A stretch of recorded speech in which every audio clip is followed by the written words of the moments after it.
எப்போவுமே நம்ம துவையல்னால் தக்காளி, வெங்காயம், தேங்காய் இந்த மாதிரி தான் துவையல் பண்ணுவோம்.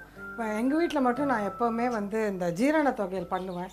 அது எதை வச்சு பண்ணுறதுன்னா, இப்போ நம்ம நிறைய பேர் அநேகமாக எல்லார் வீட்டு சமையல்லையும் சமையல் ரூம்லேருந்தும் காணாமல் போன சுண்டக்காய், மணத்தக்காளி, வேப்பம்பூ. இப்போ முதல்ல நம்ம எண்ணெய் விட போகிறோம். வேப்பம்பூ இப்போ நம்ம போட போகிறோம். சிம்லேயே வச்சுக்கலாம் கேஸை. வேப்பம்பூவில் வாதம், பித்தம், கபம் இந்த மூணையும் சரி பண்ணும் வேப்பம்பூ. Anti viral, anti fungus, anti bacterial எல்லாமே இருக்குது. நம்மளுக்கு வர முக்கால்வாசி வியாதிகள் வைரல், ஃபங்கல், பாக்டீரியல் இன்ஃபெக்ஷன்னால தான் வருது. இந்த வேப்பம்பூவை நம்ம சேர்த்துட்டே இருந்தோம்னாக்கா அப்பப்போ நமக்கு இந்த தொற்று நோய்கள்லாம் வரவே வராது. கிருமிகள்லாம் நமக்கு அண்டவே அண்டாது.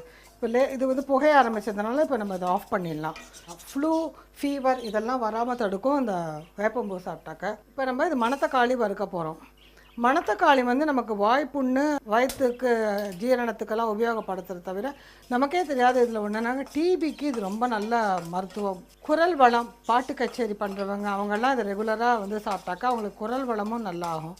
அல்சர் ப்ராப்ளம் இருக்கிறவங்களுக்கு வயிறு புண்ணு ஜாஸ்தியாகி வாயில் புண்ணு வரும். அவங்களுக்கெல்லாம் அந்த மணத்தக்காளி ரொம்ப நல்லது. மணத்தக்காளிக்கு இன்னொரு பேரும் உண்டு, மரணத்தை வெல்லும் மணத்தக்காளின்னு சொல்லுவாங்க. அப்புறம் கண் குறைபாடு, ஸ்கின்னுக்கு அது நல்ல டோன் பண்ணி ஸ்கின்னை அந்த ஸ்கின்னில் இதெல்லாம் ஆகிறது இல்லையா, சுருக்கம் அதெல்லாம் வருது, அதெல்லாம் தடுக்கும் இந்த மணத்தக்காளி. இப்போ நான் எண்ணெயே விடலை, ஃபஸ்ட்டு விட்ட 1/2 ஸ்பூன் எண்ணெய் தான்.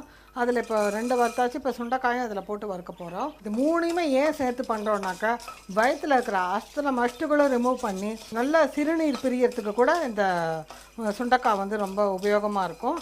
அடுத்தது நம்ம உளுத்தம்பருப்பு திப்பி திப்பியாக வரும். நல்லா செய்கிறதுக்கு கொஞ்சம் உளுத்தம்பருப்பு வேணும். குவான்டிட்டியும் கிடைக்கும் நமக்கு. மிளகும் மிளகாயும் நம்ம ஒன்றாவே போட்டு வறுத்துக்கலாம். இப்போ இதெல்லாம் ஆறினதுனால இப்போ நம்ம இதை மிக்சியில் போட்டு அரைக்க போகிறோம். மற்றலையே கொஞ்சம் உப்பு இருக்கும், இருந்தாலும் கொஞ்சம் அந்த லேசாக நம்ம உப்பு சேர்த்துப்போம். இப்போ திருப்பி கோர்ஸ் ஆனப்புறம் இப்போ தக்காளி சேர்க்குறோம். அப்புறம் துருவின தேங்காய், வறுக்காத துருவின தேங்காய். ஏன்னா இதை நான் 2 நாளில் யூஸ் பண்ணிவிடுவேங்கிறதுனால இதை நான் பச்சையாகவே போடுறேன். அதுக்கப்புறம் கருவேப்பிலை, அதுவும் பச்சையாக. அப்புறம் இந்த கொத்தமல்லி காம்பு, நம்ம தூக்கி போடுற ஃபைபர், அது எங்கே கிடைக்கும் இப்படி ஒரு ஃபைபர் நமக்கு. அப்புறம் சீரகம், இதுக்கு தேவைப்படுற உப்பு. இப்போ நம்ம தண்ணி விடுறோம் கொஞ்சம். இது கொஞ்சம் நரன்னு தான் நரைச்சிக்கணும் இந்த தொகையில். நீங்கள் ஃபைனாக அரைக்கணும்னு நினச்சா கூட, அரைக்கணும்னு நினச்சா கூட வராது. கசப்பாக இருக்கும், எங்களுக்கு கசப்பு சாப்பிட பிடிக்காது அப்படின்னு நினைக்கிறவங்க இதை அவாய்ட் பண்ண வேணாம். ஆனால் அதில் கொஞ்சம் மிக்சியில் அரைக்க வச்சா வெல்லம் சேர்த்து அரைச்சிக்கலாம். இல்லை ஆரோக்கியமான வாழ்க்கையை தர்றதுக்கு இந்த தொகையில் நம்ம யூஸ் பண்ணலாம்.